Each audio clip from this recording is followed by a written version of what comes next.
Bonjour et bienvenue dans cette nouvelle formation dédiée au module mur de soutènement avec bien sûr le logiciel Robot Expert ou bien appelé Expert 2010. Alors cette nouvelle formation qui sera sur la plateforme de formation sera bien évidemment un nouveau module qui vous permettra d'assimiler des notions, que ce soit théoriques ou bien pratiques, sur un projet d'ouvrage de soutènement de façon générale et de mur de soutènement de façon spéciale. Alors, cette nouvelle formation, bien sûr, sans plus tarder, nous allons vous présenter le programme de formation. Sans plus tarder, ici, je me présente.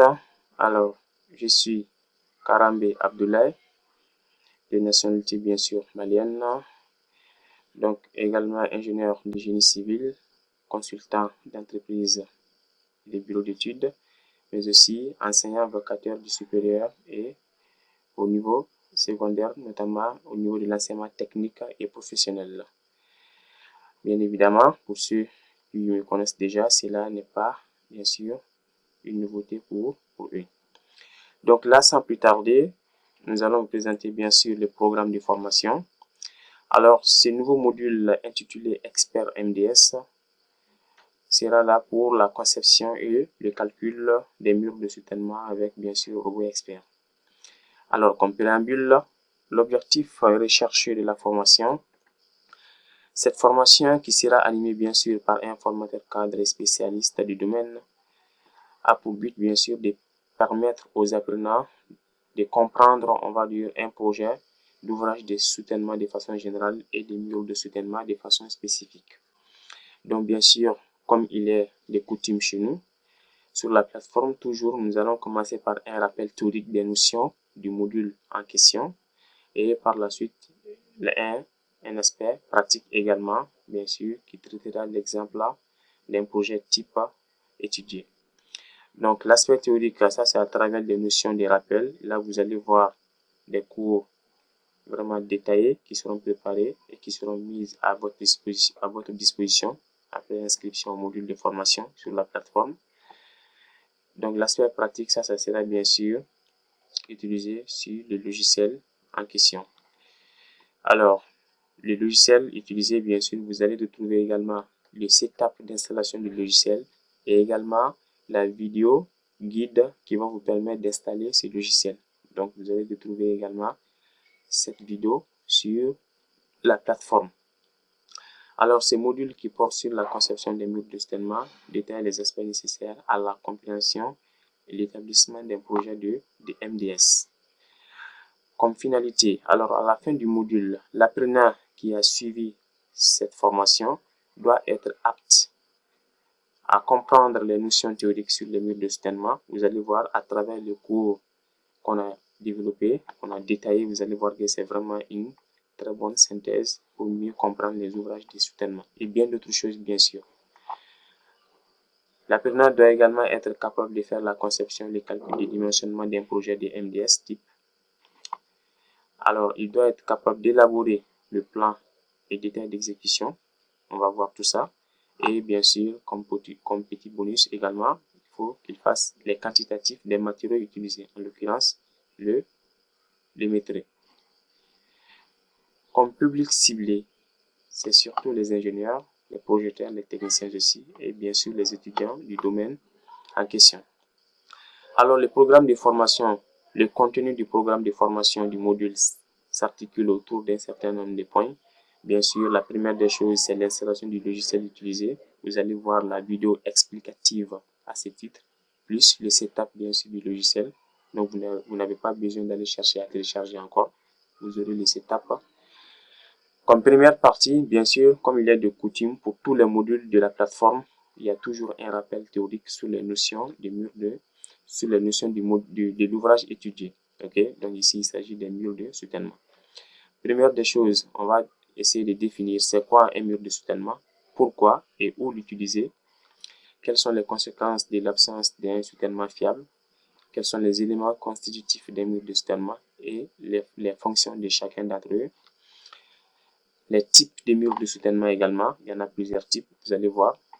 Les paramètres nécessaires au début du calcul, bien évidemment, quand vous allez commencer le calcul des murs de soutènement, il est très important de savoir quelles sont les données dont vous aurez besoin. Ok, c'est très important. Alors, on aura également à prédimensionner les murs de soutènement. Vous allez voir les formules de base de prédimensionnement. C'est très important aussi. Parce que le prédimensionnement, on va dire que c'est une phase provisoire qui permet de donner des dimensions de base à notre structure. Et bien sûr, les dimensions définitives seront issues du calcul des dimensionnements. C'est très important de comprendre cela. Nous allons également voir la stabilité structurale d'un ouvrage. Déjà, il y a pratiquement 3 catégories principales de stabilité. Ok. Et dans la stabilité structurale, on a également 3 types de vérifications qu'il faut faire. Donc, on va voir tout ça dans les fichiers de cours qu'on va exposer dans la partie numéro 1 concernant le rappel théorique. Également, bien sûr, on va avoir des rappels des notions de calcul géotechnique nécessaires au calcul des murs de soutènement. C'est très important parce que les murs de soutènement, déjà, c'est surtout là pour stabiliser, on va dire, des talus, ou bien ça permet de contenir des terres. Donc, qui dit terre, on parle bien sûr de géotechnique. Donc, c'est très important de comprendre certaines notions géotechniques.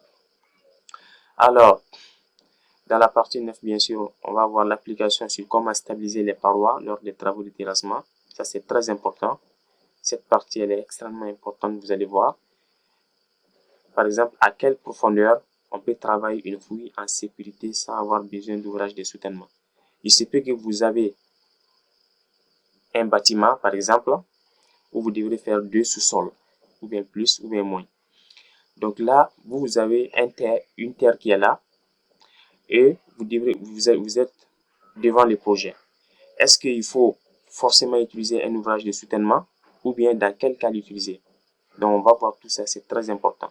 Parce qu'il y a des cas où il faut forcément utiliser un ouvrage de soutènement provisoire. Il y a des cas où on n'a pas besoin. Donc, c'est les calculs qui va nous donner ça. OK? Donc, on va voir des exemples pratiques. C'est très, très important. Donc, également, les différents types de vérifications à faire, on va également voir également ces parties.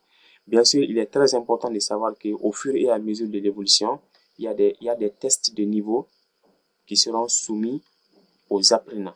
Donc, c'est quand vous allez suivre le module et il faudra bien évidemment faire des exercices au fur et à mesure. Ok? Vous allez voir, c'est très important et ça va surtout augmenter votre bagage concernant les projets de soutènement et même un peu au-delà de cela. Ok? Donc, dans la deuxième partie, bien sûr, la première partie étant consacrée au rappel théorique, la deuxième partie sera consacrée bien sûr à l'application des cas pratiques, ok, sur le logiciel. Donc là, on va voir ensemble les hypothèses de calcul de base, la présentation déjà du logiciel robot expert, notamment le module étudié qui est mur de soutènement, parce qu'il y a plusieurs modules, ok, sur le robot. Et là, on va voir plus ou moins quelques explications à propos de cela. Également, les paramétrages du logiciel de calcul, c'est très important, ok. Les paramétrages et la modélisation du mur de soutènement même en question, ok. Après prédimensionnement, il faut bien sûr paramétrer les dimensions et les données de base du mur. Il y a également l'évaluation et l'application des charges sur l'ouvrage. Il y a les calculs de dimensionnement. Il y a l'analyse des résultats obtenus. On va voir ensemble. Il y a la préparation, bien sûr, de la note des calculs vers un logiciel, par exemple, éditable. Microsoft Word, par exemple. OK. Donc, également, il y a l'exportation du plan d'exécution du mur de soutènement, bien sûr, qu'on peut éditer si vous voulez en DWG et ajouter les logos du bureau et bien d'autres informations. Donc, comme troisième partie, bien sûr, quand vous suivez les modules, il y a toujours, comme je vous ai dit, des tests de niveau. Donc là, il faudra quand même finaliser ou bien clôturer le module avec, on va dire, un examen ou bien des travaux d'évaluation ou bien de validation du module, auxquels travaux seront soumis au formateur que je suis. Et bien sûr, il faudra bien évidemment avoir une certaine, on va dire, ou bien un certain seuil de validation pour pouvoir obtenir les certificats de la plateforme de formation. Ok? Donc, ça veut tout simplement dire qu'il faut suivre le module, bien évidemment, de façon correcte et réaliser tous les tests de mise à niveau, ok, pour pouvoir bien évidemment valider le module et obtenir ainsi l'attestation de formation. Donc c'est comme l'attestation n'est pas octroyée au hasard, donc bien sûr elle est donnée en fonction de votre niveau, ok. Bien sûr, comme bonus, souvent pour des modules il y a des bonus. Par exemple, on peut voir d'autres utilités du logiciel expert, ok. On va vous montrer rapidement quelques choses, quelques éléments assez intéressants. Également, comme exemple d'application de l'autostabilité d'une feuille. Ça, c'est pas avec le logiciel, mais ça sert un peu comme test de niveau. Ok? Bien. Donc, grosso modo, ça, c'est, si vous voulez, la fin du programme de formation qui vous a été présenté. Ok? Et vous devez, bien évidemment, lire le programme pour voir si ça convient, bien sûr, à vos besoins avant de pouvoir prétendre s'inscrire au module de formation. Ok? Bien évidemment, comme il est de coutume sur la plateforme, à chaque fois qu'il y a des parties non comprises, donc vous posez des questions au formateur pour échanger afin d'améliorer et d'éclaircir un certain nombre de points. Ok? Bien. Donc là, rapidement, nous allons vous montrer, par exemple, alors déjà, avant de passer, vous pouvez voir ici sur l'image du bureau, ok, on peut appeler ces éléments comme mur de soutènement, ok, parce que là, vous voyez, par exemple, là, vous comprenez vous conviendrez avec moi que certainement, quand on va supprimer ces murs, cette terre-là ne peut pas, en fait, se stabiliser elle-même. Il faut peut-être une grande pente, ok, une pente assez calculée pour permettre quand même d'avoir une auto-stabilité. Sinon, quand on a un talus qui est assez raide, donc là c'est difficile de stabiliser sans ouvrage de soutènement. Mais il y a des cas où la terre peut avoir une auto-stabilité. Donc on va calculer ça pendant la formation. Donc déjà avant de terminer rapidement, vous pouvez voir concernant la partie rappel théorique, vous allez voir par exemple ici, il y a bien sûr un ensemble de cours qui est préparé, ok, avec bien sûr des images à l'appui, des animations et des formules de base et bien d'autres éléments, avec bien sûr des tests de niveau également, ok. Bien, donc grosso modo ça c'est la présentation du programme du mur de soutènement. Donc nous allons voir ensemble dans la vidéo suivante la première partie du programme, bien sûr qui concerne, on va dire, les rappels théoriques des ouvrages de soutènement de façon générale et des murs de soutènement de façon spécifique. Donc je vous remercie et à très bientôt sur la plateforme pour une nouvelle vidéo.